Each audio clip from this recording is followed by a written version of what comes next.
in with on film sets, but he's a guy who, Tombstone, he could have been a superstar, but for some reason he just kind of, maybe he was a pain in the butt or too weird. Like, but the guy's got charisma. I felt like he was a superstar and then just dropped off the face of the earth. Yeah. Yeah, that's a good question. I don't know what happened to him, but I'm ready for a Kilmer renaissance. I mean, I'm down. I think he's getting healthier now, right? Because he had the health issues there for a while. Mm-hmm, he did. Oh, Kiss Kiss Bang Bang? Dude, yeah. He crushed that movie. That's an underappreciated movie right there. Well, I forget when I see him in like his younger self. I was like, oh, he's really funny. His timing's amazing. Yeah, we got a Real Genius pod coming up, too, so I've watched that movie. Dude crushes it. But he brings that in this, and like the physicality, the final fight against Kale, which makes me feel like I gotta tell you, is there a better villain sword and sorcery costume than General Kale's, like, skull face? Not that I can think of off the top of my head. Like that's an iconic, scary costume. And when you watch that guy, I know it's stuntmen and everything, but when I don't know who's underneath that mask. When that dude hits somebody or kills somebody or fights, you believe it. Yeah. Do you remember who they said that actor was? Like all the other movies he's been in? Pat Roach? Yeah. Yeah. That's Alfred, right? That's Alfred? No, wait, that's not Alfred. He's Pat Roach. He's the Nazi that Indiana Jones fights. Oh, yeah, yeah. That's what it was. My bad. Yeah, and I think he used to be a wrestler. Yeah. I mean, he was a big dude. Yeah, he's huge. He's very scary. When I was a little kid, I would get so sad when Eric died. Oh, Eric! He was so cool. Eric was my favorite when I was little. Why did everyone love Eric? Why did everyone so my brother and I, when Eric died, we were both like heartbroken. I don't know why we were like, no, not Eric. Yeah, because he always did the right thing, right? He was just like, I'm gonna do the right thing regardless of what the outcome's going to be. What? I don't understand his sword though. That seems like a very bad idea for a sword. Yeah, I was thinking about it too, and you lose like wrist movement. Yeah, and you can't use two hands. Yeah. It looks cool. I guess it looks cool. I mean, that's what they're really worried about. Is it going to look cool? You're in all gold and you have like this crazy long spear sword. And I love that Val Kilmer put the sword on and Kale just immediately broke it off. Yeah, it's like he ran back to get his own sword. Yeah. Oh, no. Yeah, Kale's like, get that out of my house. But I like that Madmartigan was like, I'm going to kill you, Kale, with Eric's sword. And he does.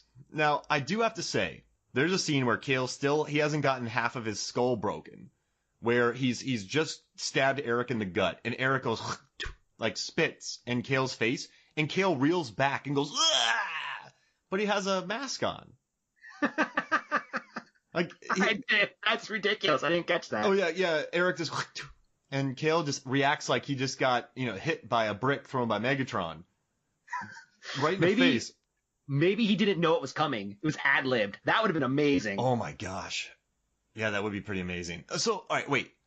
You know what would be cool if like he spit, but it like went through the little eye hole, and so he was all cocky, but then it hit him in the eye, and he's like, ugh. Because you can be like Michael Myers in Halloween. He gets caught off guard by Busta Rhymes using kicks. He didn't expect for someone to spit through his skull face. That movie got caught off guard by Busta Rhymes doing kicks. Yeah, Halloween Resurrection. So Michael Myers, right, during all of his fights, people just throw easily blockable haymakers. But in Halloween Resurrection, Busta Rhymes is the first person to use kicks. So Michael is thinking, he's just going to throw haymakers, but then he catches a spin kick to the face, right? He mixed it up. Yeah. He varied it. So I don't think anyone's ever spit in Kale's face. And he gets crushed immediately after. Yeah, Eric gets wiped out. My weakness. And also, when Eric does die, Madmartigan's on top of him, and he's like, do what you gotta do. Then Eric, I don't know where it comes from. I feel like it was an outtake, and Ron Howard's like, I'm gonna keep it in, but Eric goes, bleh! Like he kind of, yeah. So it's like this very well acted scene, and as opposed to just kind of dropping, he kind of retches and then throws his head back. And I was like, wait a second. I always want to know why in movies people die on cue, basically. Yeah. It's like you want like Mad Mardigan saying something, and Eric just goes, "Bleh!" Like he's not even done. He's like, oh no. Let me tell you one more thing. I need to tell you. Oh no, wait. They either die before they get information out, or they die on cue. It's never. Have you seen the movie Role Models with Sean William Scott? No, I haven't. Oh well, there's a scene where at the end, him, Paul Rudd, and McLovin and some other kid, they join this LARPing tournament where they become the Knights of Kiss, where they all dress up like Kiss. And one of the kids gets stabbed, and they're like, well, you have to play dead after you get hit when you're, live action role playing. And the kid just goes, like he just does like the most outrageous death thing, like, and then he falls down with one leg up in the air. And that's the bad. When you're watching Willow, you shouldn't think about a scene from Role Models, and that's exactly what I did while watching it. So I think there's an important part of this movie that we haven't chatted about yet. Ooh, the brownies. Oh my gosh. What? All right, so you know what I do love is during the commentary they said that they built oversized sets for them. Yeah, that's cool. They weren't even there. They like already filmed the movie, then they like put them into the movie. Like, all right, guys, imagine there's a giant person standing next to you. What do you do? Tonally, they have zero reason to be there, right? So that's a good question. I was thinking about that. What I came up with is I think that brownies have an innate ability to find locations, and that's why they're the guides. That's why they were there, because they were able to guide Eric to Terrasley without ever being there, and then they made several comments about knowing how to get to locations. Oh, you're right. And they can also control hawks. But that never comes into play after that first one, right? What? So, like, I was like, why didn't you just fly the hawk around, guys? You don't need to, like, walk on the ground. I gotta tell you something, David. If I could use hawks to fly, I would never touch the land. Well, how many hawks are you talking? Well, I'm like a giant one from Hobbit. I would just cruise around on it. Okay. I thought you would have, like, 50 hawks flying you around. Do you have, like, a hawk harness? Are you saying, like two African swallows with the string? Yeah, and they just lift you up, and you just hold on, and they just flap you around. But yeah, so I mean, all right. When I was a kid, I never minded the brownies, but now I still don't mind them. But are they using French accents? Maybe. I mean, one's name's Frangine, so that's a good point. They definitely have like a weird accent. Yeah, there's Rule and Kevin Pollak is one of them. Yeah, I know. I was like, what? You've really grown. I mean, so I don't know. All right, do you have any more? I do. The physics of brownies makes no sense, right? So, like, how fast can they run to keep up with people? Yeah, you're right. They just like, magically appear all the time. But the thing that made me go, there's 2 points where I was like, what's going on with these brownies? One is, how many brownies did it take to dig that ditch that they fell into? They would have to dig that for years if they're only digging like a normal person, have like a spoonful. Yeah, is that their version of a pit? It has to be. Throw them in the pit. But also think about like it was covered up. They got to recover it now. You know how hard that's going to be for the brownies? Yeah, to grab one palm frond. Got it across. And then, have you ever seen, those little birds when they're on the ground, how fast they move? I'm thinking they're like them. And they just have really good cardio. They're good at long distance running. Yeah. Yeah, there we go. Because they managed to catch up to them in the top of the mountain within like half a day. Man, they're just running up mountains. They don't dress very warmly. No. And then also, why did they have the love potion? Of all the things Cheryl Indria could have given them, they're like, here's a love potion from the fairies. It's like, this is the worst. You give Willow a magic wand, you give me some I don't know, fairy Viagra? Like, what's going on here? And then I guess because they had to hit Val Kilmer with it, and then you're right. Because he fell in love with a cat. Yeah, but Val Kilmer fell in love with not the first thing he saw, like the third or fourth thing he saw. Yeah, you're right. Maybe he didn't get that much. Yeah, it's weird if you think about that part too much. Now, all right. Now, one cool thing is one of my dreams in life is to fall into a bucket of like a vat of whiskey. One of these brownies fell into a vat of beer. How amazing would that be? I think it would be amazing for the first. It would be amazing as long as it's cold. Yeah, I guess. You're right. When I was 20, it would be amazing. Now when I'm 36, it would be cool for about 8 seconds. Yeah. And you're like, I'm going to drink some beer. Then you're like, oh no, I got to piss. I can't piss in my beer. I'm tired. Yeah. Good thing I'm a Boy Scout and I know how to make a turn your jeans into like a floating device. It's super easy, actually. Really? Yeah. You just tie your pants legs in a knot and use your belt to tie the front, and you like float over your head to fill it with water after it's wet, and then tie it, and you can float. I mean, you're gonna have to redo it every now and then, but it works. Oh wow. Well, how about this? I'm gonna go recreate that right now, and when we come back, we'll talk more Willow. We'll be right back.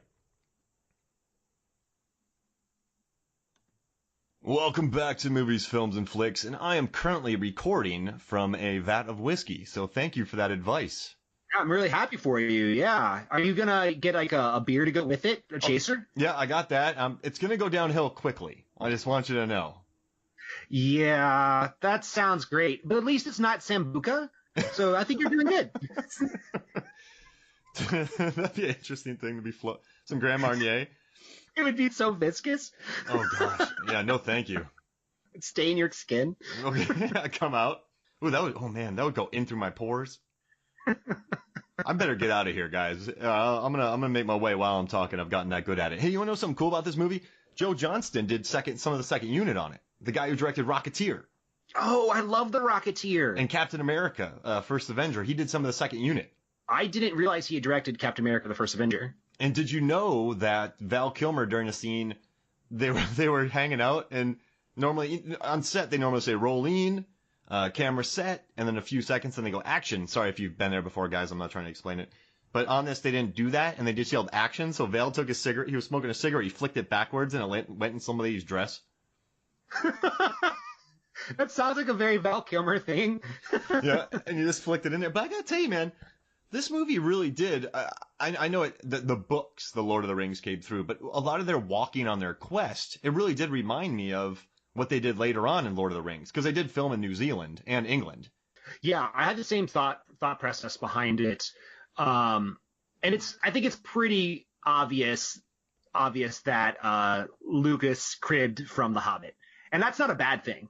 But he did, because at that point they hadn't had a live action. They had two animated ones. Yep.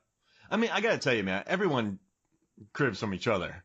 That's how creativity works. Yeah. I mean, when I was young, Tarantino's brilliant at it, but I thought I was like, he is the most original voice in cinema. But then I started learning more about cinema, and I was like, oh, he loves cinema, and he used those aspects to make his great films. Yeah. I mean, look at like what Seven Samurai Lucas loved, right? To make a space western. Right? Didn't they call? Yeah.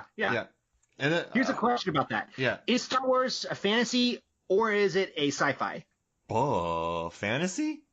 I lean towards fantasy as well. Because isn't science fiction movies like maybe Moon or Blade Runner, where they recreate and clone using science, right? Does someone call Star Wars a science fiction? I've definitely seen it called that, but I always think of it as fantasy. Because there's space magic. Yeah, and there's aliens, and there's right.